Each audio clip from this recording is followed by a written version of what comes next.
আল্লাহ পাক মুমিনকে ডাবল ইমানের দাওয়াত দিলেন। কেন?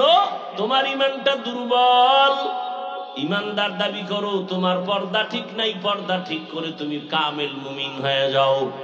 তোমার অন্তরে বাড়ির মোহাব্বত, দুনিয়ার মোহাব্বত, টাকার মোহাব্বত, ছেলে মেয়ের মোহাব্বত বাদ দিয়া রাসূলের মোহাব্বত অন্তরে জমা করো। মোহাব্বত থাকবে ঠিক, তবে সর্বোচ্চ মোহাব্বত থাকবে আল্লাহ এবং তার রাসূলের জন্য। আমার পীরের বিরুদ্ধে কথা বললে আমার শরীর গরম হয়, প্রতিশোধ নেওয়ার জন্য দাঁড়ায় যাই। ঠিক আমার আল্লাহর বিরুদ্ধে, রসুলের বিরুদ্ধে, ইসলামের বিরুদ্ধে যদি কেউ কথা বলে, তখন আমার শরীর গরম হবে আরো বেশি। এমন গরম হবে যে কাফন লইয়া ময়দানে নামবা, হয়তো গাজী নয়তো শহীদ, তারপর রসুলের বিরুদ্ধে কোনো কথা বরদাস্ত করা হবে না। ছেলের জন্য প্রতিবাদ করেন, পীরের জন্য করেন, রসুলের বিরুদ্ধে কথা বলে এই বিষয়ে যদি আপনি না করেন, তো বোঝা গেল আপনার ইমান যায় যায় দিন। কি দিন? যায় যায় দিন। আপনার ইমান যায় যায় অবস্থা, কচু পাতার পানির উপরে আছে, কোন সময় পড়ে যায় বলা যায় না। আল্লাহ হেদায়েত দান করে। নেতার বিরুদ্ধে কথা বললে কষ্ট লাগে, নেত্রীর বিরুদ্ধে বললে কষ্ট লাগে, রসুলের বিরুদ্ধে, ইসলামের বিরুদ্ধে, কোরআনের বিরুদ্ধে বললে কষ্ট লাগে কিনা এটা হিসাব কইরা আপনার ইমানের পার্সেন্ট বের করে ফেলেন। সহজ কথা, কোনো ভেজাল নেই। আল্লাহ হেদায়েত দান করেন। আল্লাহ বলেন মুসলমান না হইয়া মরিও না। মানি মুসলমানকে যে আল্লাহর কাছে নিজেকে সুপর্দ করে দেয়, আত্মসমর্পণ করে, আমার কোনো নিজের ইচ্ছা নাই, আমার কোনো মতামত নাই, আল্লাহর মত, রসুলের পথ, এটাই আমার মত আর পথ, এই চিন্তা করিয়া চলবে। আমি মাদ্রাসায় পড়ি না, স্কুলে পড়ি, চিন্তা নাই, আমি রসুলকে মহব্বত করি, আমি আল্লাহর হুকুমের সামনে আমি গোলাম হয়ে গেছি, আমার কোনো প্রশ্ন নাই। এই বুঝটা যখন আসিয়া মুসলমান নিজেকে বিলীন করে দিয়া আল্লাহর মহব্বতে জীবন চালাবে, ওই বান্দা তখন স্কুলে পড়লেও দাড়ি কাটবে না। এই জন্যই কিন্তু আমি এই যে বয়ান করছি, একবারও বলি নাই তুমি পীরের কাছে যাও, তাবলিগে যাও, টুপি লও, কওমিতে যাও, বলি নাই। কেন? আমার দরকার নাই। আমি বলতে চাই, স্কুলে পড়ো তোমাকে ধন্যবাদ, তুমি কলেজে পড়ো তোমাকে ধন্যবাদ, তুমি চাকরি করো, ব্যবসা করো, ধন্যবাদ।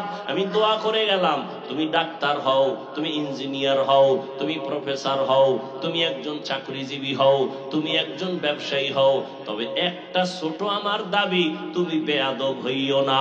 তোমার ব্যবহারে, আচরণে কোনদিন যেন মা বাবা কষ্ট না পায়, শিক্ষক যেন কষ্ট না পায়, ওলামায়ে কেরাম যেন কষ্ট না পায়। কারণ এই তিন জায়গার কষ্ট তোমার জন্য জীবন ধ্বংসের কারণ হবে। মা বাবায় কষ্ট পেলে বরদোয়া অটোমেটিক চলে আসবে, বরদোয়া করা লাগে না। তোমার ব্যবহারে কষ্ট পেয়ে যদি মা বাবা বলে, আহ এই আগুন তোর কপালে লাগলে তুই শেষ। শিক্ষক যদি ছাত্রের ব্যবহারে কষ্ট পায় আহ বলে, নিঃশ্বাস ছাড়ে, ওই নিঃশ্বাসটা যদি কপালে লাগে, ছাত্রের লেখাপড়া শেষ। আলেমের অন্তরে কষ্ট দেওয়ার পরে যদি আহ বইলা দুঃখ করে, আর ওই আহ শব্দ গিয়ে তোমার কপালে লাগে, তোমার জিন্দেগির আদর্শ চরিত্র শেষ। এই জন্য বলছি রে যুবক, স্কুলে পড়ো, কলেজে পড়ো, চাকরি করো, ব্যবসা করো, মা বাবার দোয়া নিয়ে চলো, শিক্ষকের দোয়া নিয়ে চলো, উলামায়ে কেরামের পরামর্শ নিয়ে নবীর আদর্শ মেনে চলো। এবার বলবে এটা কেমন করে সম্ভব? এবার আমাকে তুমি সত্য কথার জবাব দাও। তোমার মতো যুবক জীবনেও মাদ্রাসায় পড়ে নাই, আলিফ বাতাও পড়ে নাই, বলো তোমার মতো যুবক এখনো স্কুলে পড়ে, কলেজে পড়ে, চাকরি করে, ব্যবসা করে, রাস্তায় গাড়ি চালায়, সত্য কথা বলো, এদের মধ্যে 5 বেলার নামাজি আসেনি? আছে? এবার তোমার বিবেকের কাছে প্রশ্ন, বাবা বলো তুমি কেন পারবা না? অবশ্যই তোমার কপালে কারো বরদোয়া লাগছে, না হয় তোমার মতো যুবক স্কুল কলেজে পড়িয়া নামাজ পড়ে, বলো তুমি কেন পারো না? তোমার মতো যুবক কৃষি কাজ করে, নামাজ বাদ দেয় না, বলো তুমি কেন পারো না? তোমার মতো যুবক ব্যবসা করে, চাকরি করে, নামাজ ছাড়ে না, বলো তুমি কেন পারো না? তোমার মতো যুবক দেখো র্যাব, আর্মি, পুলিশ, বিডিআরের চাকরি করে, নামাজির অভাব নাই, তুমি কেন পারো না? তোমার মতো যুবক আজকে তাকায় দেখো ডাক্তার, প্রফেসর, ইঞ্জিনিয়ার, 5 বেলার নামাজি, অভাব নাই, বলো তুমি কেন পারো না? ও পর্দার আড়ালের আম্মা জানেরা, বোনেরা, আপনার মতো কত মা এই জমিনে এখন আছে, বেপর্দায় চলে না, নামাজ ছাড়ে না, মোবাইলে সময় নষ্ট করে না, স্বামীর মাল হেফাজত করে, খেয়ানত করে না, আপনি কেন পারবেন না? আপনার মতো কত মা এখনো আছে, আপনি তওবা করেন। আর একটা সন্তান আল্লাহ দিছেন, আদর্শ ডাক্তার বানান, আদর্শবান ইঞ্জিনিয়ার বানান, আদর্শবান প্রফেসর বানায় দেন, আপনার জীবনটা ধন্য, মরার পরেও সন্তান দোয়া করবে। ও পর্দার আড়ালের মা, আপনাদের অবদানের কারণে, দোয়ার কারণে এই দুনিয়ায় সব সন্তান ভালো হয়েছে, ভালো হয়েছে, গাছ ভালো, ফল ভালো। মা আদর্শওয়ালা যদি হয়, সন্তান ভালো হয়। এসপি সাহেবের ব্যবহার ভালো, উদ্দেশ্য খবর নেন, তার মা ভালো। ওসি সাহেবের ব্যবহার ভালো, খবর নিয়ে দেখবেন তার মা আদর্শওয়ালা ভালো। এই জন্যই সন্তান ভালো। এরে আম্মা জানেরা, আপনাদের সন্তানগুলোকে জেনারেল লাইনে পড়ায়া নামাজি বানায়া দেন। আপনার সন্তানটাকে কোরআন পড়ায়া দেন, স্কুলে পড়বে, ডাক্তার হইয়াও কোরআন পড়িয়া মা বাবার জন্য দোয়া করবে, ইঞ্জিনিয়ার হলেও কোরআন পড়ে মা বাবার জন্য দোয়া করবে। এখনো সময় আছে, তওবা করে নেন। বৃদ্ধ বাবাজিরা, আপনার মতো কত বৃদ্ধ মানুষ মসজিদে গিয়া নামাজ পড়ে, বলেন আপনি কেন পারেন না? ও আমার কলিজার যুবক বাবারা, এখনো সময় আছে, তওবা করে নাও। জীবনে তো অন্যায় কম করো নাই, মনের শখ মিটাইয়া কত নামাজ সারলা, বেপরদায় চললা। এখনো যদি অন্তর চায়, তওবা করো।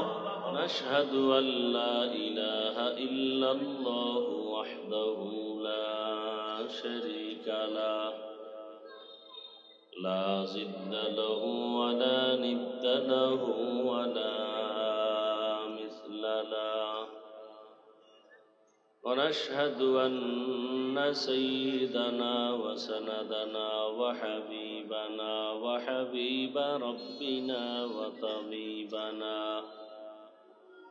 وطبيب قلوبنا ومولانا محمدا عبده ورسوله اللهم صل على محمد النبي الأمي وعلى آله وسلم تسليما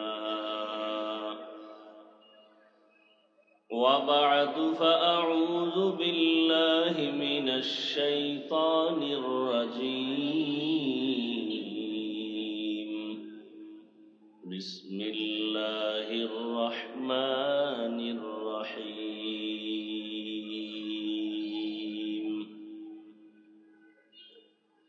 يا أيها الذين آمنوا اتقوا الله حق تقاته ولا تموتن إلا وأنتم مسلمون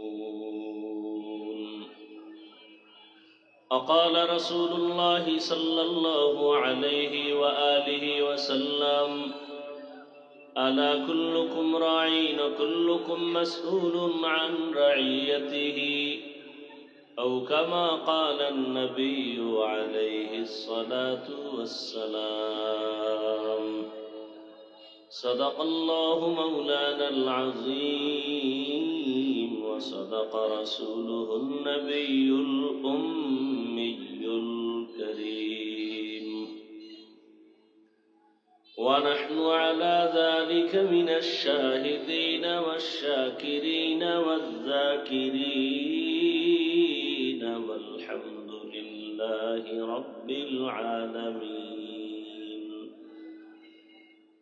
سبحانك لا علم لنا إلا ما علمتنا إنك أنت العليم الحكيم رب اشرح لي صدري ويسر لي أمري واحلل عقدة من لساني يفقه قولي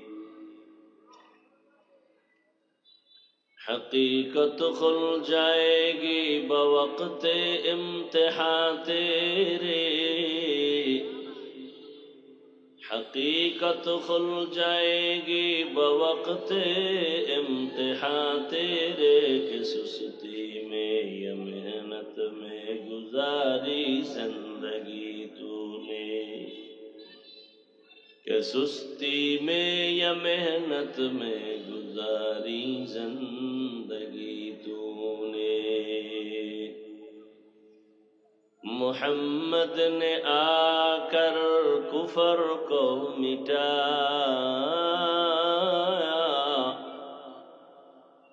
محمد نے آ کر کفر کو مٹایا کفر کو مٹا کر صداقت بتایا کفر کو مٹا کر صداقت بتایا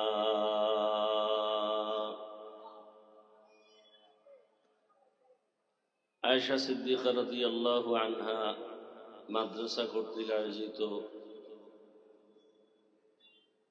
শানে রিসালাত ইসলামী মহাসম্মেলন 21 ফেব্রুয়ারি 2025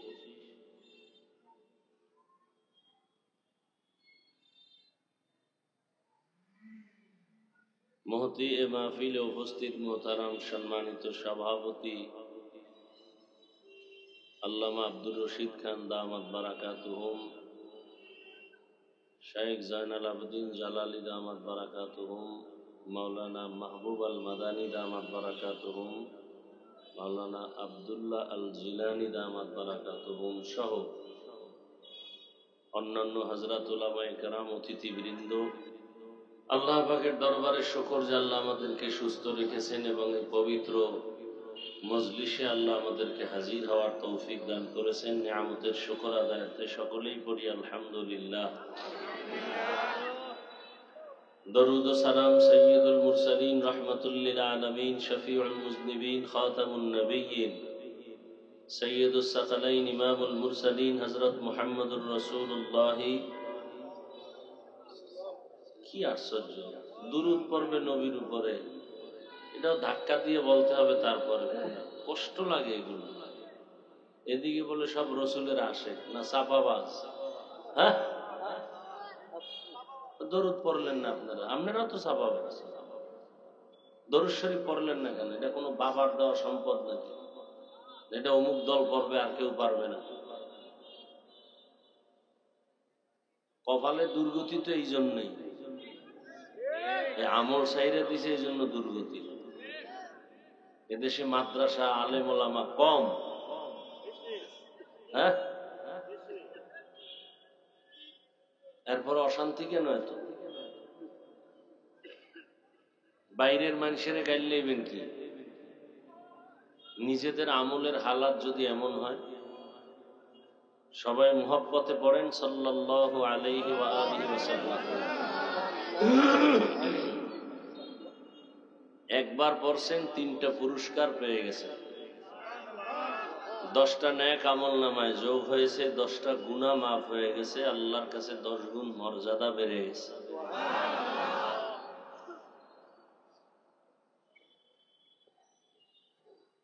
জীবনে কিছু যদি আমল করতে না পারেন আমার অনুরোধ থাকলো কিয়ামতের দিন দেখা হবে অন্তত দরুদের আমলটা কাজ লাগাইন কাম হইব অনেক লাভ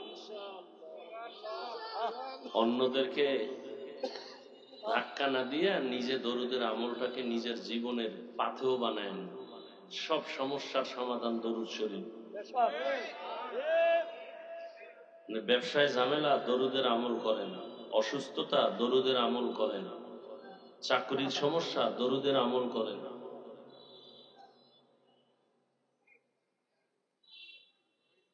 আমার আম্মায় আজকে ফোন দিয়ে কয়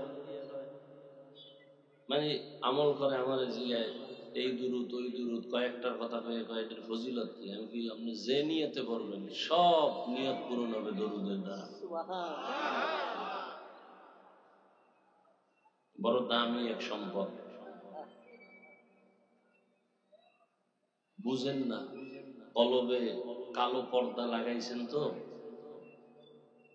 নামাজ নাই, রোজা নাই, তেলাওয়াত নাই, তো দরুদের মূল্য কিভাবে বুঝবেন?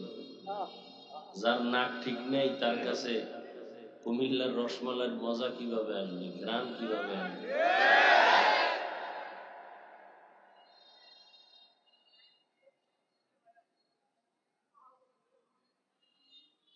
আল্লাহ আল্লাহ বেশি বেশি আমাদেরকে দরুদের আমল করার তৌফিক দান করেন। এখন যেভাবে সেভাবে রাখুন। কমপক্ষে 300 বার দরুদ পড়বেন। খালি দরুদ পড়বেন না, একটা লাইন মতো পড়বেন। প্রত্যেকটা জিনিসের নিয়ম আছে।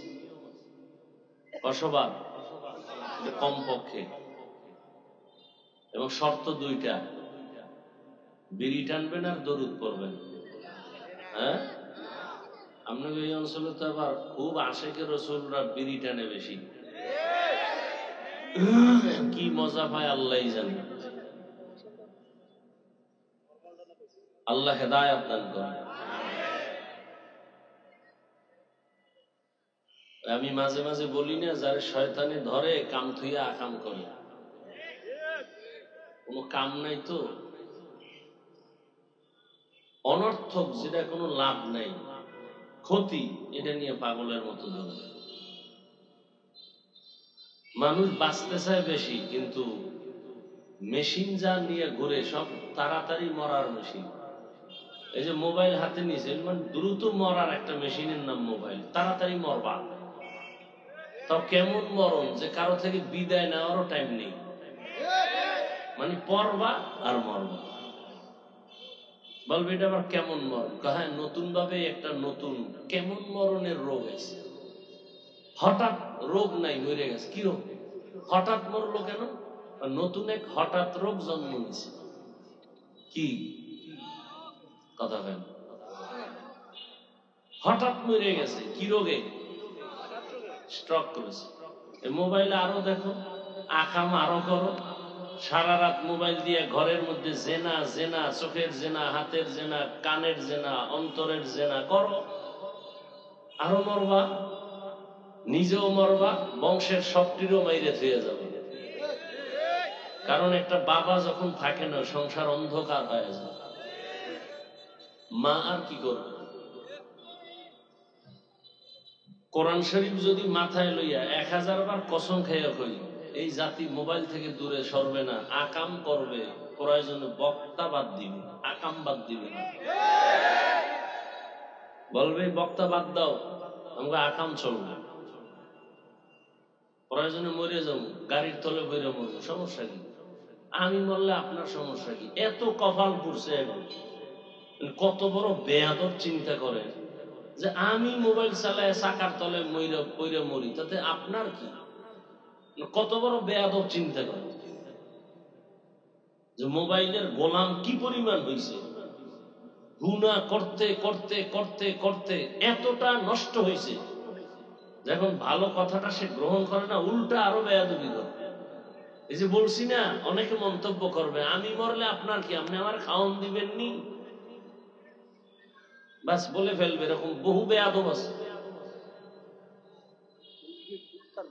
আল্লাহ হেদায়েত দান করুন।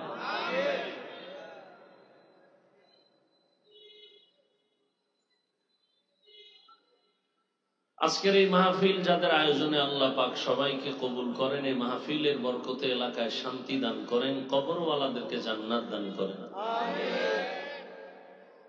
তো কয়শবার দরুদ পড়বেন দৈনিক? তাও কিন্তু বলছি কমপক্ষে, আরো বেশি, কমপক্ষে 300 বার। আর যত দরুদ পড়বেন এর মধ্যে শ্রেষ্ঠ দরুদ, নামাজে যে দরুদ পড়ি এইটি হলো শ্রেষ্ঠ দরুদ। এটা পড়তে পারলে আরো লাভ। সময় কম থাকলে সংক্ষিপ্ত আকারে পড়বেন, তবে শর্ত 2টা। 1 নাম্বার শর্ত, ধ্যান ও খেয়ালে খুব নির্জনে পড়তে হবে। 2 নাম্বারে পবিত্র অবস্থায় পড়তে হবে।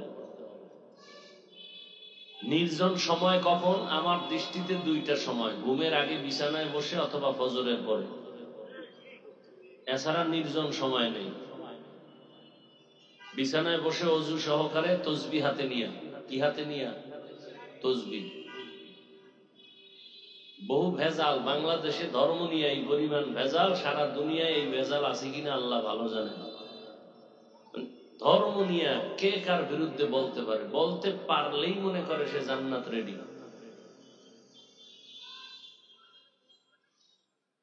বলবে তসবি টসবি লাগবে না, এটি বেদাত।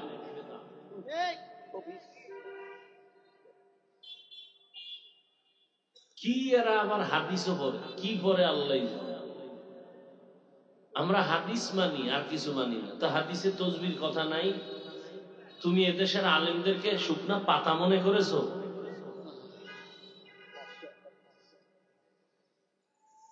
আবু হুরায়রা রাদিয়াল্লাহু তাআলা আনহুর স্পষ্ট হাদিস, ফট করে বলে ফেললো তসবি বেদাত। তসবি হাতে নিয়ে বিছানায় বসে অজু সহকারে 300 বার দরুদ পড়বেন, এই ধ্যানে যে আমি দরুদ পড়তেছি, আমার সব খবর রসুলের রওজা মুবারাকে ফেরেশতারা পৌঁছায় দিতেছে।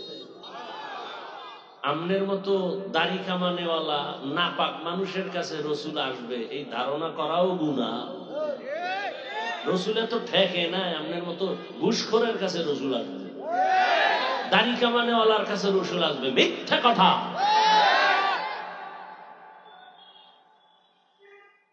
রসুল ঘুমের ঘরে, এটা সত্য বলে যাই, মনে রাখবেন। 300 বার দরুদ পড়ে অজু সহকারে কিবলার দিকে চেহারা ঘুরে আর ডান কাতে ঘুমাবেন। ইনশাআল্লাহ ঘুমের ঘরে রসুলের সাথে মোলাকাত হবে। তবে সুদখোরের সাথে হবে না, ঘুষখোরের সাথে হবে না, রসুলের দুশ্মনের সাথে কোনোদিন রসুলের মোলাকাত হবে না। খবরদার। তুমি যদি বলো দেখছি, শয়তান দেখছো, রসুল না। দেওয়ানবাগি কয় না আমি দেখে ভালাইছি, নবীর উলঙ্গ ডাস্টবিনে পড়ে আছে। আল্লাহ হেদায়াত দান করুন। রসুল দেখার মতো কিছু নিয়ম আছে। রসুলকে যদি কেউ স্বপ্ন দেখে, এর নিয়ম আছে, ভিন্ন। সবাইকে স্বপ্ন দেখা, রসুল দেখা আলাদা। রসুলকে যেমন দেখবে, এই স্বপ্নের তাবির, রসুলকে কেমন দেখছো, ভালো তো তোমার ঈমান ভালো। যদি দেখো রসুলকে দেখছো দুর্বল, তোমার ঈমান দুর্বল।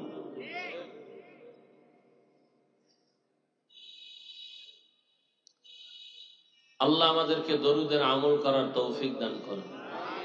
এত 300 বার দরুদ একটা টাইমে ধ্যানের সাথে পড়বেন, কিন্তু অল টাইম হাঁটতে চলতে উঠতে বসতে দরুদ, কোনো গল্প নাই। পড়তেই থাকবেন, দেখবেন চেহারায় নূর আসবে, ব্যবসায় কাস্টমার দৌড়ায় আসবে, বাতাসের মতো ঢুকবে। এটা ভাষা দিয়ে আপনাকে বয়ান করে বুঝানো যাবে না এর বরকত কি জিনিস। বুঝাইতে পারবেন বরকত? একটা গরুতে বাচ্চা দেয় কয়টা? কুত্তায় দেয় কয়টা? কি পরিমাণ গরু জবাই হয় বলেন? কোটি কোটি গরু জবাই হয়। কুত্তা কয়টা জবাই হয়? হ্যাঁ, তাহলে একটা কুকুর বাচ্চা দেয় 5টা, গরু দেয় একটা। এরপরও কি গরু বেশি না কুকুর? কি বেশি? কুকুর। কারণ বরকতের কথা আমি কম, কারণ আমি আল্লাহ মানি, রসুল মানি। তুমি আল্লাহ মানো না, রসুল মানো না, নামাজ পড়ো না, পর্দা করো না, হালাল খাও না, তুমি যুক্তিবাদী। যুক্তি দাও, তুমি আল্লাহর বরকত বইলো না, তোমার মুখে এটা সাজে না। তুমি যুক্তিবাদী, যুক্তি দাও। তোমার বুদ্ধি সব বুজুর্গ, মাথায় কিচ্ছু নাই, সব বোকা। তুমি খুব বুদ্ধি লয়ে ঘুরো, দাও বুদ্ধির জবাব দাও। গরু বেশি কেন? যুক্তি দাও। তোমার থেকে এই কথা শুনতে চাই না যে আল্লাহর কুদরত। আল্লাহর কুদরত আমরা বলবো, কারণ আমরা আল্লাহকে মানি, আমরা রসুল মানি। আমরা চাকরির গোলামি করি না, আমরা মানুষের গোলামি করি না, কোন নেতার গোলামি করি না, কোন নেত্রীর গোলামি করি না। আমরা কার গোলামি করি? এ কারণে নেত্রী যাবে, আমরা যাব না। এ দেশ থেকে নেতা ভাগবে, আমরা ভাগবো না। কারণ আমরা কার গোলাম? আল্লাহ আছেন যতদিন, আমাকে হায়াত যতক্ষণ আছে আমরা সম্মানে থাকবো ততদিন। আর তুমি মানুষের গোলাম, মানুষ থাকবে না, তুমি নেই। নেতার গোলাম, নেতা নাই, তুমি নেই। নেত্রীর গোলাম, নেত্রী নেই, তুমি নেই। মাস্তানি বাদ দাও। বহু মাস্তান বিল্ডিং ধুয়ে জঙ্গলে ঘুমায়, লাভ কি? মাস্তানি কইরো না, খবরদার। যদি মাস্তানি করো গাট্টিটা রেডি রাখো, কোন দিন তোমারও জানি আবার দৌড় দেওয়া লাগে। গাট্টি রেডি রাখো। চিনো না এখনো বাংলাদেশের মুসলমানের? মুসলমান খুব ঠান্ডা মানুষ, এটি গরম হইলে নিভানের আগুন পানি দুনিয়ায় নেই, খুব সাবধান। আল্লাহ হেদায়াত দান করুন। সব সময় দরুদের আমল করবেন ইনশাআল্লাহ। আবার বাথরুমে গিয়ে কইরেন না। বাঙালি তো বড় খারাপ, যেটা বাধা দেবে হেইটা তো বেশি করো। ভাই দাওয়াত কা আলহামদুলিল্লাহ, কা আপনার বাড়ি, কা নাউজুবিল্লাহ। এগুলো বাঙালি। হ্যাঁ, আল্লাহ হেদায়াত দান করুন। ওলামায়ে কেরাম আলোচনা করেছেন, আমার পরে করবে কেউ? হ্যাঁ, আমি আপনাদের সামনে খুব সংক্ষেপ, মাগরিবের পরে বসবো, বিশাল যানজট ঝামেলা, আসতে আসতে অনেক দেরি হয়ে গেল। তো সংক্ষিপ্ত দু চারটি কথা বলবো, বেশি না। বয়ান তো আপনারা জানেন, কি বয়ান করবো বলেন তো? দরকার আমলে। বয়ান তো সবাই জানেন, গালি দেওয়া হারাম, গীবত করা হারাম, মিথ্যা বলা হারাম, চুরি করা হারাম, ডাকাতি হারাম, জুলুম করা হারাম, মা বাবার সাথে বেয়াদবি হারাম, নাচ দেখা হারাম, গান শোনা হারাম, তাস খেলা হারাম, জুয়া খেলা হারাম, লুড্ডু খেলা হারাম, ক্যারাম বোর্ড খেলা হারাম। বলেন এগুলো আপনারা জানেন না? তো এডি তো আমরা ঘুরে ফিরে এরকম, আর কি নতুন ভাবে তো কোনো বয়ান আসমান থেকে আসবে না, ফাঁকে ফাঁকে দুই একটা কেচ্ছা কাহিনী ঘুম। এই তো কেচ্ছা কাহিনী না কইলে তো আমার নামটা জিন্দা থাকে না। তোমরা যে বারবার বলো হাফিজুর রহমান এলেম কালাম কিছু নাই, শুধু কেচ্ছা কাহিনী কয়, তো দুই একটা কেচ্ছা কাহিনী না কইলে তো আর আমার নাম জিন্দা থাকবে না। তুমি বেয়াদব কদ্দুর আগাইছো, তোমার হিসাবটা তুমি কইরো, তোমার বিবেকের কাছে রেখে গেলাম। তুমি জাহেল, তুমি মূর্খ, তুমি ইসলাম সম্পর্কে পৃথিবীর নিকৃষ্ট মূর্খ। না হয় তুমি আলেমের ব্যাপারে মন্তব্য করতে পারো না, অবশ্যই তুমি মারাত্মক কারো বদদোয়া পাইছো। কারো কপালে অভিশাপ না থাকলে সে আলেমের বিরুদ্ধে পিছনে লাগে না। অভিশপ্ত কপালওয়ালা বেয়াদব যারা, ওরাই আলেমের পেছনে লাগে।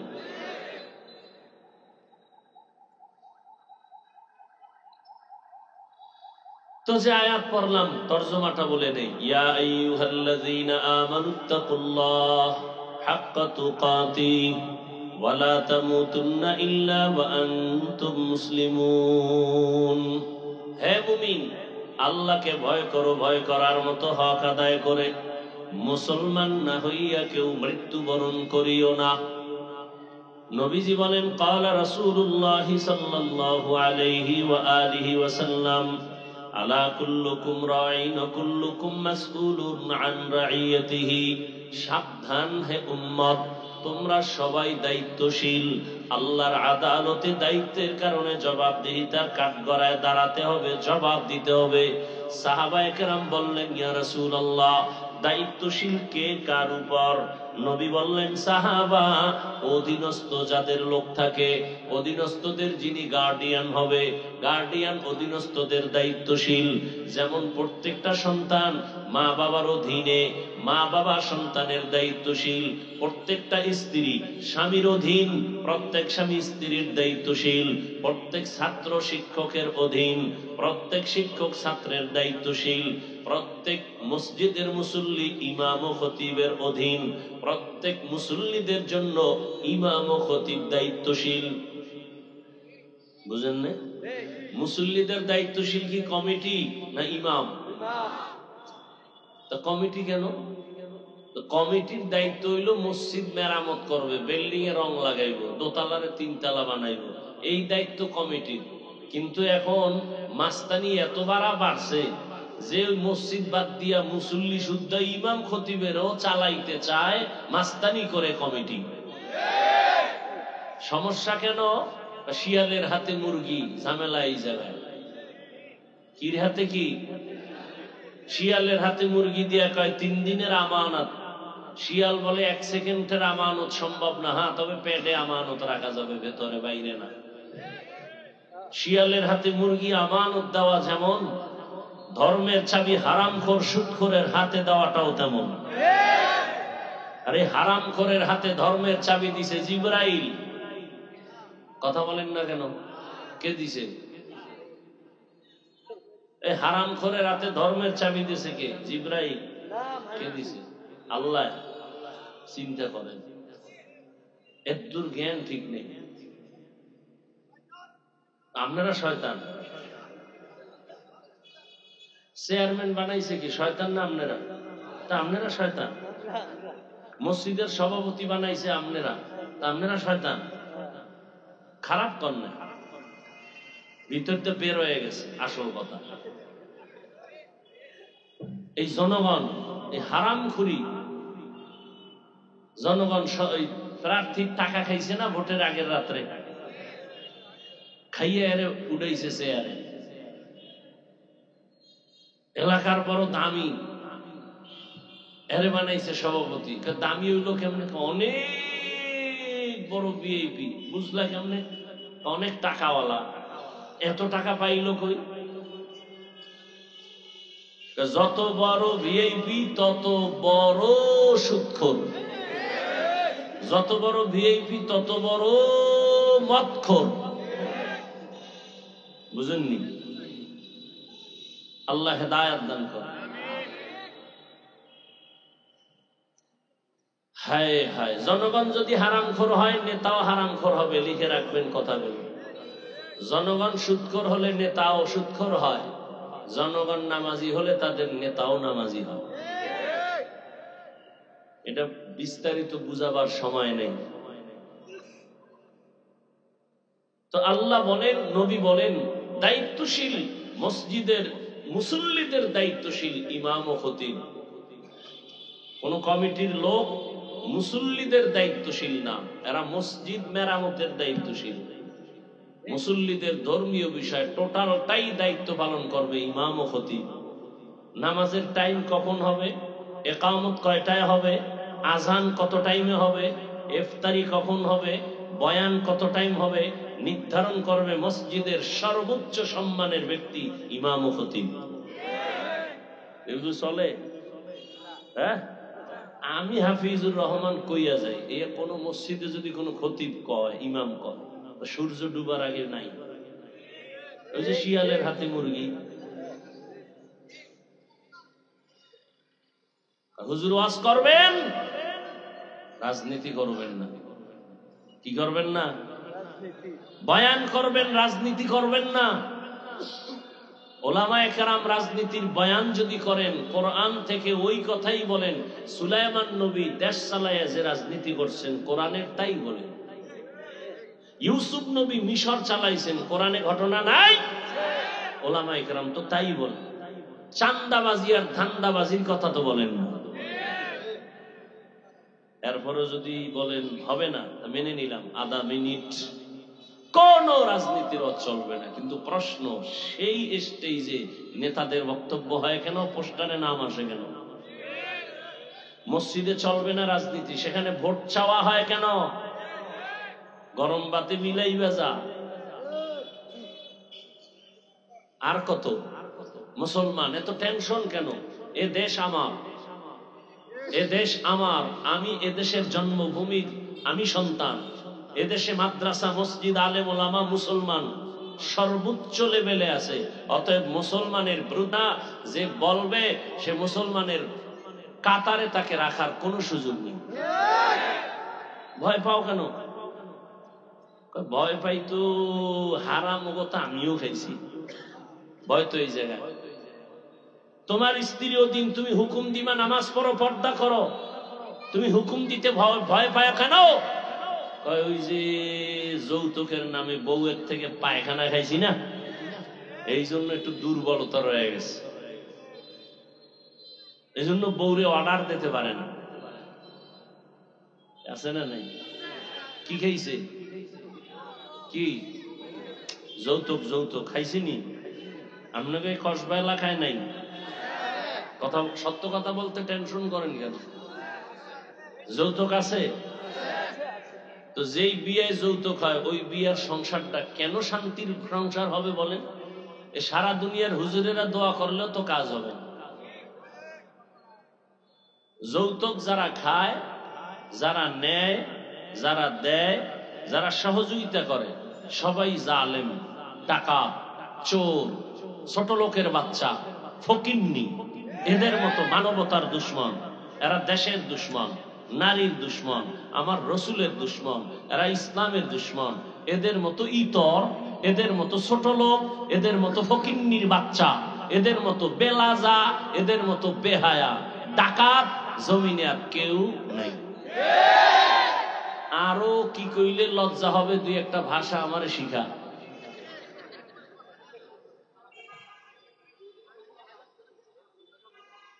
আল্লাহ হেদায়াত দান করুন। আর যৌতুক কি? বিদেশ যাওয়ার ভিসা। কই যাইতো? বিয়া কইরে বিদেশ। বউ নিবি? কয় তো সম্ভব। তো বউ কি করবি? কয় বাড়ি থুয়ে যাম। পাহারা দিবে কে? বলে আমার ছোট ভাই। বানায় বলছি না? হায় হায়, শান্তি আসবে কি করে? একটা বাড়ির মধ্যে 5টা রুম আছে, মানে একটা বাড়ি, এর মধ্যে কয় রুম? কমপক্ষে 5-7টা রুম থাকে না? এক রুমে ছেলে, আর এক রুমে মাইয়া, আর এক রুমে মা বাবা। প্রত্যেকটা রুমে রুমে সারা রাত জেনা চলে মোবাইলে।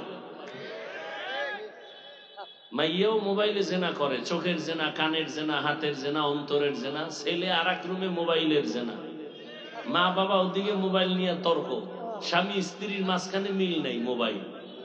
সন্তান মা বাবার সাথে মহব্বত নাই, মোবাইল। সন্তান এমন হয়েছে যে মা ছাড়বে, বাপ ছাড়বে, মোবাইল ছাড়বে না। স্বামী কি কয়? তোর মতো বউ না হইলে কি হইব? দেশে মাইয়ার অভাব, মোবাইল ছাড়বো না। বউ কয় তোর মতো এই মগা দরকার নাই, এদেশে ছেলের অভাব নাই, তোর মতো স্বামী দরকার নাই, মোবাইল আমার আপন। তোর সন্তান তুইয়া হিজরত করলাম। বেয়াদবি মাপ চাই, সবার কাছে মাপ চাই। কাউকে আক্রমণ করা মাকসাদ না, জাহান্নাম থেকে বাঁচানো মাকসাদ। কি হচ্ছে এগুলো? বেঈমানেরা গালি দিয়া লাভ কি? আপনার আমার কি হালাত? কে বলবে এই কথা? বলার মানুষ নাই, শোনারও মানুষ নাই। ওই যে শুরুতে বললাম না, জাতির কপাল পুড়ছে। বক্তা বাদ দিবে, আকাম বাদ দিবে না। বলবে বক্তা বাদ দাও। এত হুজুর ওয়াজ করলো, কারো লাগলো না, ওনার লাগলো কেন? ওনার বাদ দাও।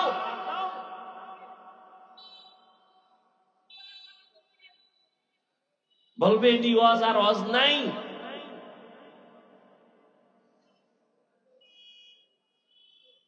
রহমতের নবী বলেন, দায়িত্বশীলরা রেডি থাকো, তোমার দায়িত্বের জবাব দিতে হবে।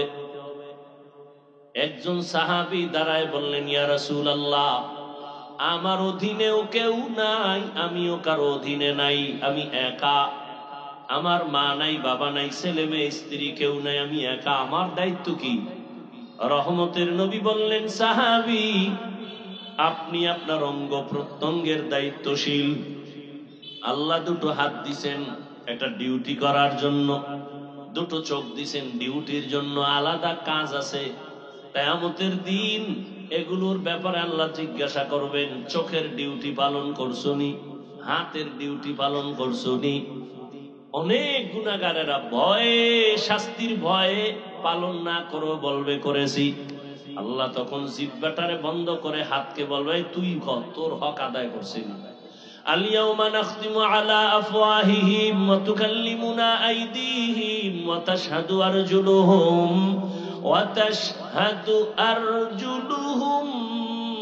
বিমা কানু ইয়াকসিবুন। দস্তগোয়াদ মঞ্চুনি দুজদিদাম লব্বগুয়াদ মঞ্চুনিবু সিদাম চশমগুয়াদ চিদাম গামজাহারাম গোশগুয়াদ চিদাম সমরুল কালাম। পীর সাহেবের মুরিদ, তাবলীগের চিল্লাতে নেওয়ালা ভাই, ভিআইপি প্যাকেজের হাজি, তোমার তাবলীগ, তোমার জিকির আজকার আর ফাকরি, পীরের মুরিদ, তোমার ওজিফা আর হাজি সাহেবের হজ কি পরিমাণ কবুল, এগুলোর প্রমাণ মিলে তার মাইয়া পোলার বিবাহের সময়। কি রাজি সাহেব, কি তাবলীগওয়ালা, কি চিল্লাওয়ালা, কি পীরের মুরিদ, মাইয়া পোলার বিয়ার সময় টের পাওয়া যায় ইমানের পার্সেন্ট কত। ঠিক নেই? জিন্দেগি মে বন্দেগি তু করনা হে, जिंदगी में बंदगी तू करना है, जिंदगी बे बंदगी शर्मिंदा है, जिंदगी बे बंदगी शर्मिंदा है। दुनिया में हो दुनिया का तलबगार ना हो, बाजार से गुजर हो खरीदार ना हो। ये दुनिया एक मिसल कागज फूल है, ये दुनिया एक मिसल कागज फूल है, जिंदगी में बंदगी तू करना है, जिंदगी में बंदगी तू करना है, जिंदगी में बंदगी शर्मिंदा है, जिंदगी में बंदगी शर्मिंदा है, जिंदगी में बंदगी कुन बंदगी, बंदगी बे जिंदगी शर्मिंदगी। কিয়ামতের ময়দানে হাতকে আল্লাহ বলবে কথা বলো। আপনাদের হাত কথা বলতে পারে? আল্লাহ যদি অর্ডার করেন পারবে? এই বিশ্বাসটা যদি থাকে তাহলে অনেক ভেজাল থাকবে না জমিনে। বলে কেন? মরা গাছে কথা কয়, ফেলে এটা কেমনে? বলে হ্যাঁ, যে হাত কথা বলতে পারে না, আমার মাওলা কুদরতি ক্ষমতা দিলে পারবে। দুধের বাচ্চা কথা বলতে পারে না, আল্লাহর কুদরতে পারে না? পারে না? এক কথায় জবাব, দুনিয়ার সব বিবেক যেটা বলে হবে না, মুমিন আকীদা রাখতে হবে আমার আল্লাহর কুদরতে সেটা হবে। দুনিয়ার মুমিন, দুনিয়ার সব মানুষ বিবেক দিয়ে যেটা বলে এটা অসম্ভব, মনে রাখতে হবে সেটা আমার আল্লাহর কুদরতে সম্ভব। মরা গাছে কথা বলতে পারে না, এটাই তো বাস্তবতা, কিন্তু আমার আল্লাহ কুদরতের ক্ষমতা দিলে পারবে কিনা? পাথর কথা বলতে পারে না, আল্লাহ যদি ক্ষমতা দেয় পারেনি? পারে। এই কথাটা অন্তরে যদি থাকে তাহলে অনেক ঝামেলার সমাধান হয়ে যাবে। এর গাছ কেমনে কথা বলে? আল্লাহ পাক বলাইলে, আল্লাহ বলায় আগুন কথা বলেছে, নমরুদের সাথে আগুন কথা বলেছে, ইব্রাহিম রে আগুনের মধ্যে ফালাইয়া পানি কথা বলে। আল্লাহ তাআলা তার ভাষায় বলে, যে বুঝার সে বুঝে। হরিণ কথা বলে, কেউ বুঝে না, রহমতের নবী বুঝেন। জমিনে পিপিলিকায় কথা বলে, কেউ বুঝে না, সুলাইমান নবী বুঝতেছেন। কোরআনের ঘটনা না ভাইরা আমার?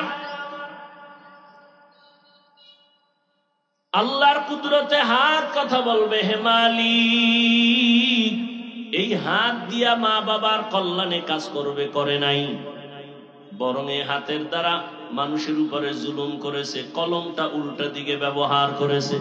চোখ বলবে হে মালিক, এই চক্ষু দিয়া মা দেখবে সওয়াব, বাবা দেখবে সওয়াব, এই চোখ দিয়া কোরআন শরীফ দেখবে সওয়াব, এই চক্ষু দিয়া বাইতুল্লাহ তাকায়া দেখবে সওয়াব, এই চক্ষু দুইটা দিয়া আলেম দেখবে সওয়াব। বান্দা বাইতুল্লাহ দেখে নাই, কোরআন দেখে নাই, বান্দা চোখ দিয়া মা বাবারে মোহাব্বতের নজরে দেখে নাই, বরং মোবাইলটা সামনে নিয়ে সারা রাত কবিরা গুনাহ কবিরা গুনাহ কবিরা গুনাহ দেখে দেখে রাত কাটিয়েছে। চোখ বলে ফেলবে, আল্লাহ এভাবে সব হিসাব নিবেন। এজন্য আল্লাহ বলেন, এই মুমিনেরা, আমি আল্লাহকে ভয় কর, হক আদায় করে ভয় করার মতো, এবং সতর্কবাণী, মুসলমান না হইয়া মরণ বরণ করবি না। দুইটা আদেশ আল্লাহ দিলেন, একটা আদেশ হলো ইতিবাচক আর একটা আদেশ নীতিবাচক। আল্লাহকে ভয় কর, মুসলমান না হইয়া মরিস না। এই দুইটা কথা আল্লাহ কোন বেঈমানকে বলেন নাই, একমাত্র মুমিনকে বলেছেন। বেঈমানের না বলে মুমিনকে শুধু কেন বললেন? তার জবাব, জান্নাত শুধু মুমিন পাবে, কোন বেঈমান জান্নাত পাবে না। কারা পাবে জান্নাত? কারা পাবে? মুমিনেরাও যে পাবে, বহু বেতের বাড়ির পর, হেম সোজা না, বহু কঠিন। কে কয় জান্নাত পাওয়া সহজ? জান্নাত পাওয়া সহজ হইলে জান্নাতের টিকিট হাতে লইয়া আবু বকর সারা জীবন কাঁদলেন কেন? ওমরে ফারুক কাঁদলেন কেন? উসমান রাদিয়াল্লাহু আনহু কাঁদলেন কেন? স্বয়ং রাসূল কান্না করছেন। আম্মাজান আয়েশা কাঁদলেন কেন? আম্মাজান খাদিজা কাঁদলেন কেন? এত সোজা। আল্লাহ বুঝার তৌফিক দান করেন। সব জায়গায় বয়ান যাই চলতেছে, বুঝের অভাবেই সব এলোমেলো হয়ে আছে। তাবলীগওয়ালাদের মেহনত, পীর মাশায়েখের মেহনত, উলামায়ে আহলে হকের মেহনত, জুমার খতিবের মেহনত, হাজারো আলেম আপনাদের পেছনে সময় দিতেছে, অথচ এরপরে আমলের খাতা শূন্য। আপনাদের পিছনে সময় দিব কেন? আপনারা তো আল্লাহ মানেন, নবী মানেন, কোরআন মানেন, হাদিস মানেন, আপনাদের বয়ান করার তো কোনো প্রয়োজন ছিল না। আজকে তো বয়ান তাদেরকে করব, হিন্দুদের মন্দিরে, খ্রিস্টানদের গির্জায়, যারা আল্লাহ চিনে না, নবী চিনে না, কোরআন বুঝে না, কিন্তু তাদের সামনে যাওয়ার একটা সেকেন্ড সময় নাই। আপনাদের পেছনে সময় দিতে দিতে 12 মাস শেষ। ফজরের পরে, জোহরের পরে, আসরের পরে, মাগরিবের পরে সারা রাত বয়ান। শুধু আমি একা, হাজারো লাখো আলেম আপনাদের পেছনে মেহনত করে, অথচ আপনার আল্লাহ আমার আল্লাহ এক, আপনার নবী আমার নবী। কথা বলেন না কেন? আপনাদের কোরআন আমার কোরআন, আপনাদের ধর্ম আমার ধর্ম, আপনাদের কালেমা আমার কালেমা, আপনাদের কাবা আমার কাবা। আপনি আমি দুনিয়াতে আসছি সিস্টেম এক, বিদায় বেলা কাফনের সংখ্যা এক, পুরুষের 3টা, মহিলার 5টা, কালার হবে আলাদা। কি? মহিলাদের কালার হবে কালো, পুরুষেরটা হবে সাদা। তাবলীগওয়ালাদেরটা একরকম, যারা তাবলীগের লাইনে নাই তাদের কালার আর এক রকম। তাই কি সব এক? কি কালার? কি কালার? সাদা কালার। কে ধনী, কে গরিব, কে আলেম, কে মূর্খ, কে কওমি, কে আলিয়া, কে তাবলীগ, কে চরমনাই, কোনো ভেদাভেদ নাই, সবার কাফনের কালার। তোমরা কালার লয়ে কিলেকিলি করো কেন? আমি যে কই, শয়তানে যারে ধরে কাম তুই আকাম করে, তেলাওয়াতের চিন্তা নাই, নামাজের চিন্তা নাই, দরুদের চিন্তা নাই। তুমি যতক্ষণ তর্ক করবা ততক্ষণ দরুদ শরীফ পড়লে তো সওয়াব। তর্ক করে এদেশে কি সমাধান হয়েছে? একেবারে চাপাবাজি করছে, অমুকের দেখাই দিব, বহাস হবে।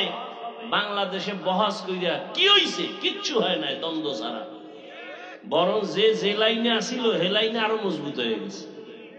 হুদা মিশা কথা কয়, আমিও জিততে গেছি, অমুকে আমি, সবাই যে তার তালে আছে, কেউ ঠগে না। তুই বহস দিয়ে কি হয়েছে? তর্ক দিয়ে কিচ্ছু হয় নাই। তর্ক বাদ দাও, আমলের দিকে আগাও। কালার নিয়ে তর্ক কেন? এই কালার নিয়েও তর্ক, চিন্তা করছে কে সাদা পরলো, কে সবুজ পরলো, কে কালো পরলো, এ নিয়ে তর্ক কেন? আরে ভাই, আপনি যে কালার পারেন পরেন, আপনি নিষেধ নেই। রসুল সবুজও পরেছেন, ব্যবহার করেছেন কালো সাদা, সমস্যা কি? এ নিয়ে একটা কিলাকিলি বাজাই তৈব কেন? মাস্তানি দেখাই তৈব দুনিয়া। রসুলের আদর্শ কি এমন ছিল? কই পাইলেন এই আদর্শ? রসুলের আদর্শ কি শিখছেন? রসুল তো 63 বছর হায়াতে কোনোদিন কাউকে একটা গালি দেন না। কি শিখছেন? রসুল তো কোনোদিন গালির জবাবও দেন না। শুনছে গালি, দাঁড়ায় দাঁড়ায় গালি দিতেছে, নবী চুপ করে শুনতেছে, জীবনে জবাবও দেন। নবী একটা মিথ্যা কথা বলেন নাই। নবী দুটো চোখ গরম করে কারো দিকে তাকান নাই। কি শিখলেন নবীর থেকে? জান্নাত শুধু মুমিন পাবে, কোনো বেঈমান পাবে না। তবে মুমিনও যে জান্নাত পাবে বড় কঠিন পরীক্ষার পর। কারণ আপনার এই কথা অনেকে শুনছেন, আমি 1 মিনিটে টাচ দিয়া যাই। আপনারা অনেকে জানেন 72 দল জাহান্নামী, 1 দল জান্নাতি, জানেন না? বনি ইসরাইলের 72, মুহাম্মদের উম্মতের আরো 1 দল বেড়ে যাবে। নবী বলেন সবাই জাহান্নামে যাবে, 1 দল জান্নাতে যাবে। এই কথাটা আপনারা অনেক আগের থেকে জানেন, তবে এই কথা জানেন কিনা আমি জানি না। জানলে ভালো, না জানলে আবার বলি। এই যে 72 দল জাহান্নামে যাবে, এই 72 দল জাহান্নামীদের মধ্যে হিন্দু, বৌদ্ধ, ইহুদি, খ্রিস্টান কেউ নেই, সব হলো মুসলমান। এবার কোন দলে আছেন হিসাব মিলান বাসায় যাইয়া। মোবাইল তো কম চালাইলেন না, আজকের রাতটা না চালাই হিসাব মিলান। করছেন তো আকাম জীবনে, মনের শখ মিটাইয়া করছেন। মনে চাইছে দাড়ি কাটবেন, থাম করে কেটে ফেলছেন। মনে চাইছে পার্কে দৌড় দিবেন, দৌড়। মনে চাইছে নামাজ ছাড়বেন, ছেড়েছেন। আর কত? মানুষের শখের একটা সীমাবদ্ধতা তো থাকা দরকার। আর কত? মরবেন না? ইদানিং কালে বেশি মরে যুবকেরা, আর সুস্থ মানুষ, অসুস্থরা কম মরে। কয়দিনের বাহাদুরি করবে? চোখের সামনে কত আপনজন হারায় ফেলছেন না? আপনাকে এখনো সংকেত দেওয়া হয়নি যে আপনিও রেডি হন। কাফনের কালারও এক। কবরে যে কবরে রাখবে, সে কবরের সাইজ। আপনাদের এলাকার কবর 1 হাত বড় হবে। কবরে রাখার পরে সবাই চলে যাওয়ার পরে প্রশ্ন হবে 3টা, তাও এক না? হুজুরদেরটা আলাদা। সবার প্রশ্ন এক, 3টা প্রশ্ন। রবের পরিচয় দাও, ধর্মের পরিচয় দাও, রাহমাতুল্লিল আলামিনের পরিচয় দাও।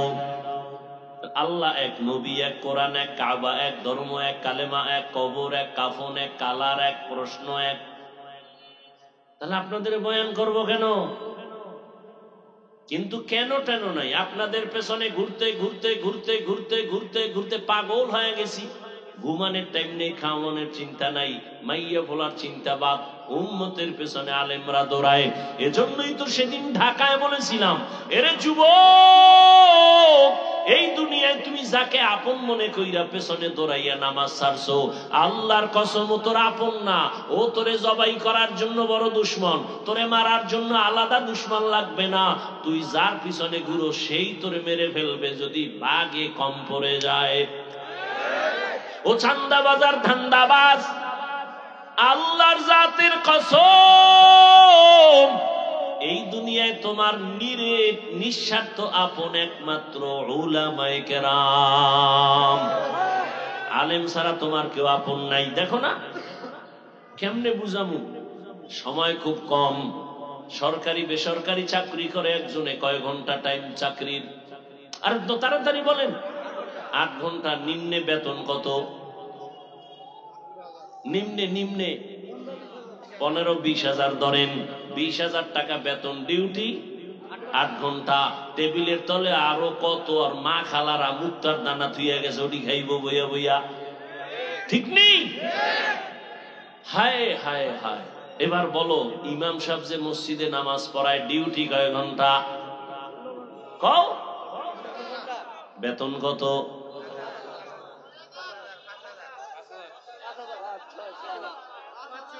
হ্যাঁ, লাগাও, একটা কিলে কিলি লাগাও। 5,000। শহর এলাকায় একটু বেশি। আচ্ছা বলেন তো, এর থেকে জুলুম দুনিয়াতে আর কোনটা আছে? 8 ঘন্টা ডিউটি কইরা বেতন নেয় 20,000, টেবিলের তলে ওর মা খালুরা ধুয়ে গেছে, এডি খায়, খাইয়া রাতারাতি কলা গাছ। এতদিন রিক্সায় চলছে, আর এখন গাড়ি শুধু না, সামনে খালি পেঁপো আওয়াজ। আর একটা ইমাম 24টা ঘন্টা মসজিদে সময় দেয়, রিমান্ডে রাখে ইমাম রে। একক তো নামাজে না থাকলে রিক্সাওয়ালাও কয় গেছিলেন কই? ইমাম কয় কে তুমি? আমি রিক্সা ড্রাইভার। কিসের পাওয়ার? 5 টাকা বেতন দেই। এরকম বেয়াদব আছে না নাই দুনিয়াতে? এর থেকে জুলুম আর কি হতে পারে? বিবেক কই? সভাপতি দেয় কত? মাসে 100।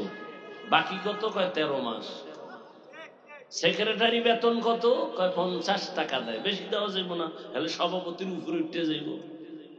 বেশি দেওয়া যাইব না, সভাপতি যা দিবে এর অর্ধেক 50। এই সভাপতি।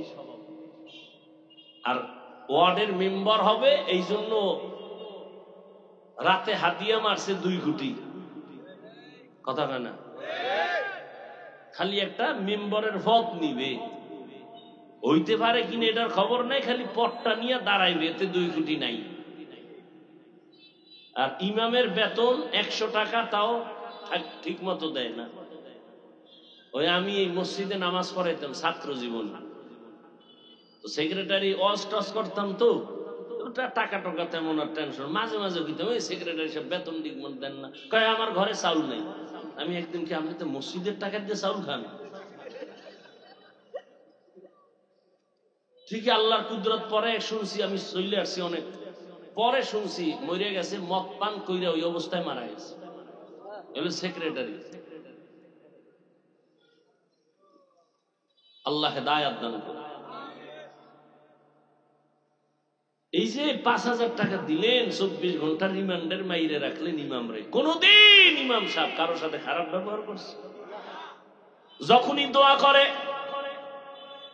ইমাম সাহেব আলাদা কইরা কোনো দোয়া করে নাই যে কওমি ওয়ালারে মারো, আলিয়া ওয়ালারে বাঁচাও। সবার জন্য দোয়া করে, আল্লাহ সবাইরে সুস্থ করো, দোকানওয়ালাদের ব্যবসায় বরকত দাও, কবরওয়ালাদের জান্নাত দাও।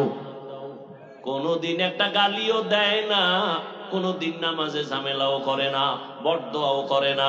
এজন্যই বললাম, উলামায়ে কেরাম এই জাতিকে যা দিয়েছে, দুনিয়ার কেউ জাতিকে নিঃস্বার্থভাবে তা দেয় নাই। তুমি যার পিছে ঘুরে নামাজ ছাড়ছো, সে কেমন স্বার্থপর জানোনি? স্বার্থে যদি আঘাত লাগে, দল থেকে নাম কাটবে না, কল্লা পর্যন্ত কেটে দিবে। গোপন মিটিং করবে, গোপন মিটিং করে বস কি খবর? কয় ওরে মাইনাস কর। কেন? আমার ভাগে কম পড়ে গেছে, তাড়াতাড়ি ওরে মাইনাস কর। তাহলে তোমারে মারার জন্য আলাদা শত্রু লাগবে? তোমার বন্ধু যথেষ্ট। আল্লাহ সবাইকে হেদায়েত দান করুন।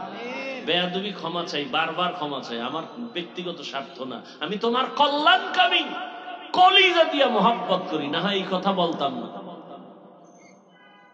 সুলাইমান বিলকিসের কথা কয়ে চলে যেত, কিন্তু কথা তো প্রত্যেকটা বলতেছি কলিজা ছিদ্র হয়ে যাইতেছে, আর আমি ওর দিকে আঘাত কইরেই কথা বলতেছি।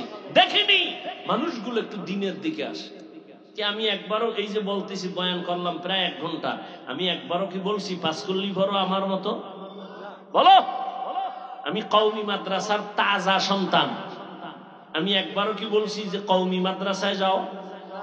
কথা বল না কেন?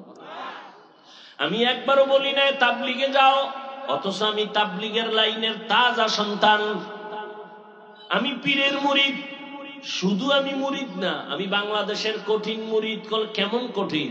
এই বাংলাদেশে যারা বলে পীর মানি না, ওলিয়া উলিয়া মানি না, এদেরকে আমি দ্ব্যর্থহীন ভাষায় সারা বাংলাদেশে চিৎকার দিয়া বলি, কসম খেয়ে বলি, যারা পীর মানে না, ওলিয়া উলিয়া মানে না, এই কথা যারা বলবে আমি চ্যালেঞ্জ করে কোরআনের শপথ করিয়া আল্লাহর উপরে কসম করে বলবো, তারা কোরআন মানে না, বুখারী শরীফ মানে না। এরা এমন ভণ্ডের ভণ্ড, এদের যারা ভণ্ড বলবে না আল্লাহর কসম তারাও ভণ্ড। কোন মায়ের সন্তানের শক্তি নাই আমার এই কথার কাউন্টারে কেউ দাঁড়াবো ইনশাআল্লাহ। আমি তো বলে গেলাম কসম আল্লাহ, যারা বলে আমরা ওলিয়া উলিয়া মানি না, পীর মানি না, ওরা কোরআন মানে না, বুখারী শরীফ মানে না, ওরা এমন ভণ্ড, ওদের যারা ভণ্ড বলে না তারাও ভণ্ড।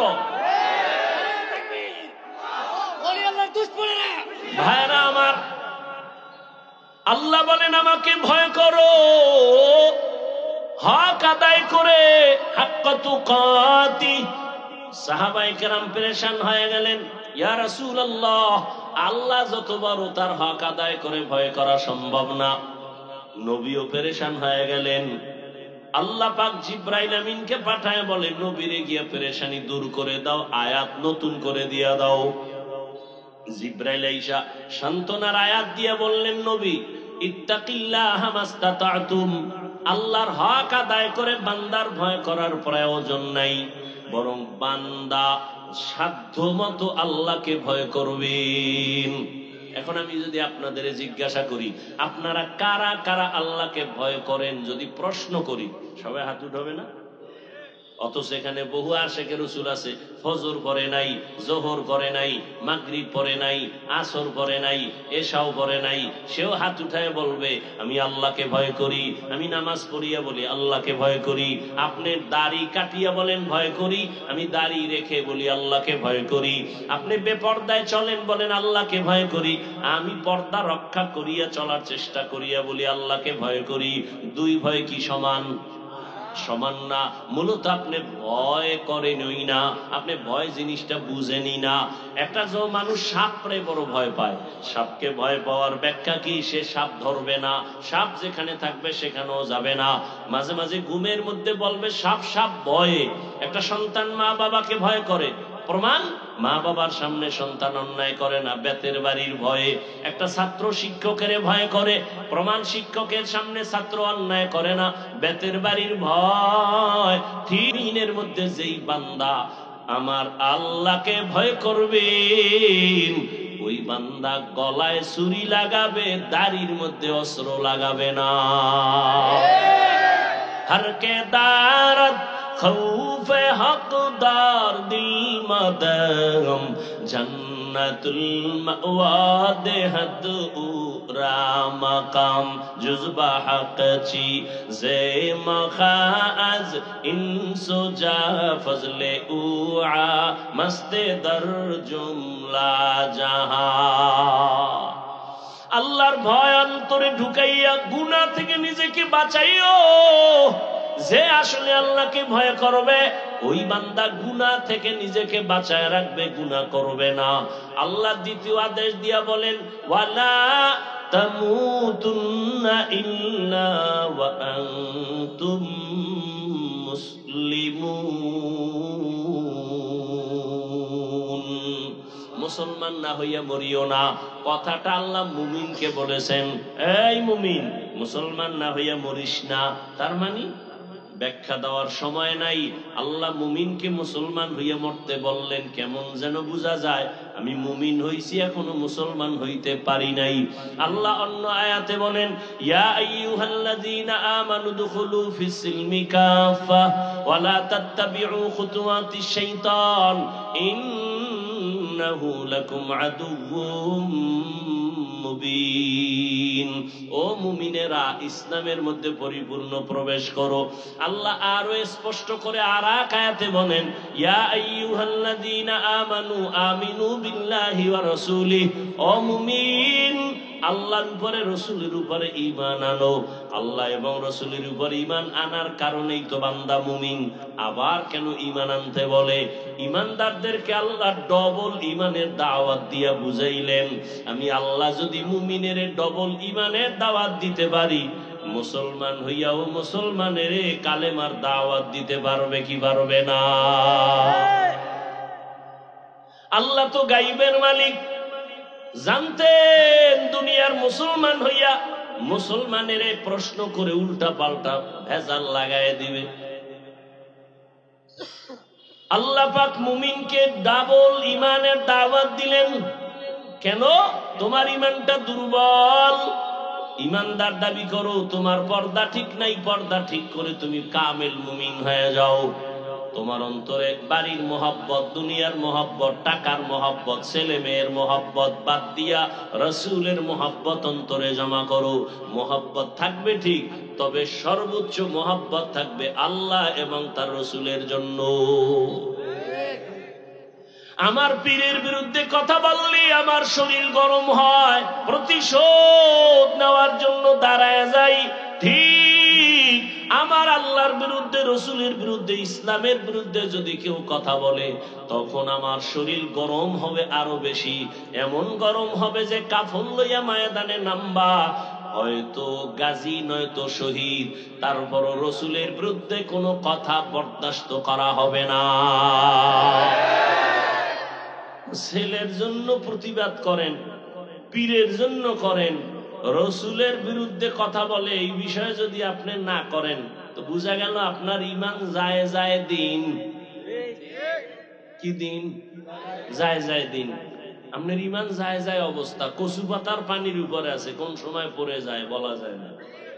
আল্লাহ হেদায়েত দান করে। নেতার বিরুদ্ধে কথা বললে কষ্ট লাগে, নেত্রীর বিরুদ্ধে বললে কষ্ট লাগে, রসুলের বিরুদ্ধে, ইসলামের বিরুদ্ধে, কোরআনের বিরুদ্ধে বললে কষ্ট লাগে কিনা এটা হিসাব কইরা আপনার ইমানের পার্সেন্ট বের করে ফেলেন।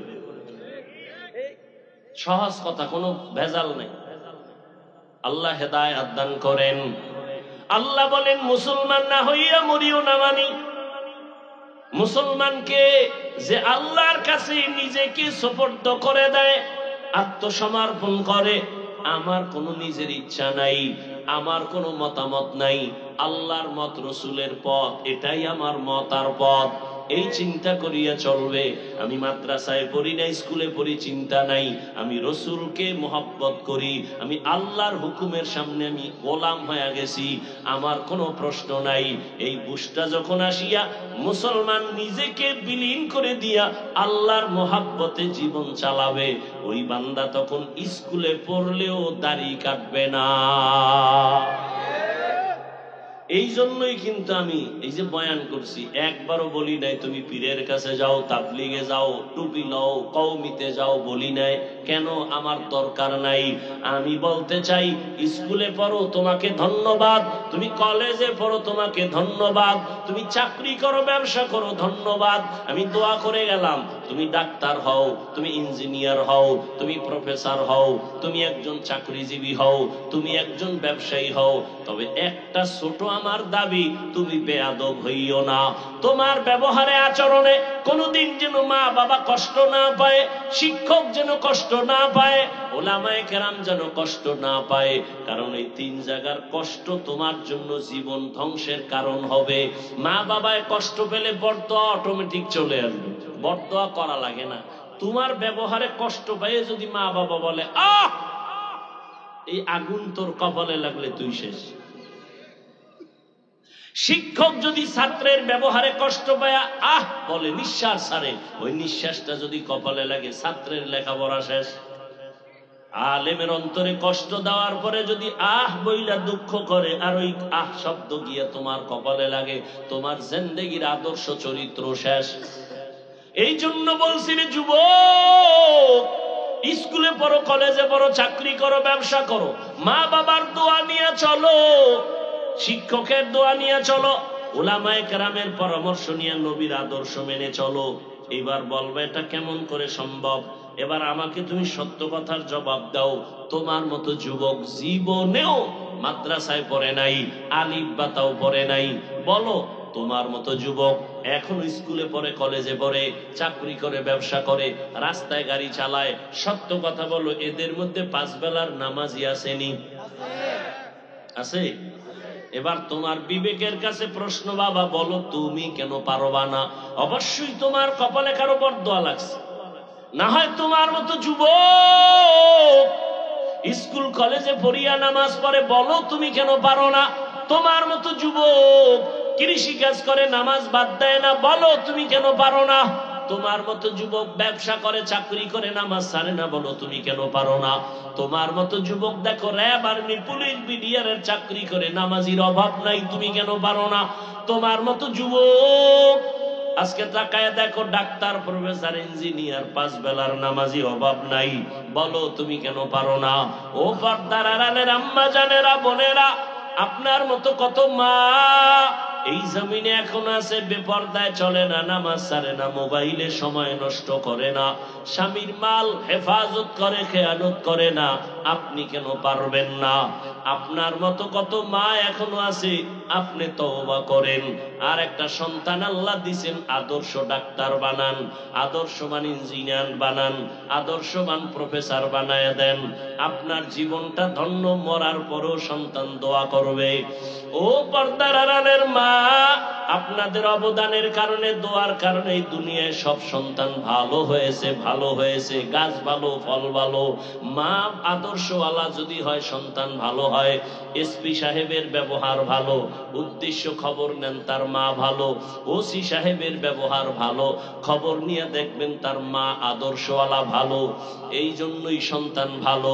এরে আম্মা জানেরা, আপনাদের সন্তানগুলোকে জেনারেল লাইনে পড়ায়া নামাজি বানায়া দেন, আপনার সন্তানটাকে কোরআন পড়ায়া দেন, স্কুলে পড়বে, ডাক্তার হইয়াও কোরআন পড়িয়া মা বাবার জন্য দোয়া করবে, ইঞ্জিনিয়ার হলেও কোরআন পড়ে মা বাবার জন্য দোয়া করবে। এখনো সময় আছে, তওবা করে নেন। বৃদ্ধ বাবাজিরা, আপনার মতো কত বৃদ্ধ মানুষ মসজিদে গিয়া নামাজ পড়ে, বলেন আপনি কেন পারেন না? ও আমার কলিজার যুবক বাবারা, এখনো সময় আছে, তওবা করে নাও। জীবনে তো অন্যায় কম করো নাই, মনের শখ মিটাইয়া কত নামাজ ছাড়লা, বেপরদায় চললা। এখনো যদি অন্তর চায়, তওবা করো, মনেরে বুঝাও রে মন। তোমার আমার মতো কত যুবক জেনারেল লাইনে থাকিয়া, স্কুল কলেজে পড়িয়া, চাকরি করিয়া নামাজ ছাড়ে না, মা বাবার সাথে বেয়াদবি করে না, শিক্ষকের দোয়া নিয়া, উলামায়ে কেরামের দোয়া নিয়া চলতেছে। ও আল্লাহ, আমি কেন পারবো না? আজকে থেকে তৈরি হয়ে গেলাম, জীবনে আর মা বাবারে কষ্ট দিব না, শিক্ষকের সাথে বেয়াদবি করব না, উলামায়ে কেরামের দোয়া নিয়া, পরামর্শ নিয়া, নবীজির তরিকা আদর্শ মেনে চলবো। তওবা করার মতো যদি কারো অন্তর তৈরি হয়, মুনাফিকি যদি অন্তরে না থাকে, খাঁটি মুসলমান হইয়া মা বাবার দোয়া, শিক্ষকের দোয়া, উলামায়ে কেরামের পরামর্শ নিয়া, নবীজির আদর্শ মেনে বাকি জীবনটা কাটায় দিব। তওবা করার মতো যদি কারো অন্তর তৈরি হয়, মুনাফিকি না থাকে, খাঁটি তওবার নিয়ত যাদের আছে, আল্লাহর মোহাব্বতে দুটো হাত আমার আল্লাহকে দেখায় দাও। আয় আল্লাহ, তওবা কবুল করে নেন। আয় আল্লাহ, আমাদের তওবার উপরে মজবুত হইয়া মরণ পর্যন্ত চলার তৌফিক দান করেন, সুন্নাতওয়ালা জিন্দেগি দান করেন। মা বাবার দোয়া নিয়া, শিক্ষকের দোয়া নিয়া, উলামায়ে কেরামের পরামর্শ নিয়া, নবীজির আদর্শ সুন্নাত অনুযায়ী চলার তৌফিক দান করেন, আমিন। আলহামদুলিল্লাহি রাব্বিল আলামিন, ওয়াসসালাতু ওয়াসসালামু আলা সাইয়্যিদিল আমবিয়াই ওয়াল মুরসালিন وعلى آله وأصحابه أجمعين يا أرحم الراحمين يا أرحم الراحمين يا أرحم الراحمين رب ارحمهما كما ربياني صغيرا اللهم إنك عفو كريم تحب العفو فاعف عنا اللهم إنا نسألك رضاك والجنة ونعوذ بك من سخطك والنار ও আল্লাহ, গুনার বোঝা নিয়ে আপনার দরওয়াজায় হাজির, ওলামায়ে কেরাম, মুরব্বী, হাজী সাহেব, ব্যবসায়ী, চাকরিজীবী, ছাত্র, যুবক আপনার দরওয়াজায় হাজির। পর্দার আড়ালের মা বোনেরাও হাত তুলেছেন, মেহেরবানি করে আমাদের জীবনের গুনাহগুলো মাফ করে দেন। আয় আল্লাহ, আয়োজন কবুল করে নেন। আয় আল্লাহ, সহযোগিতা যারা করেছেন কবুল করে নেন।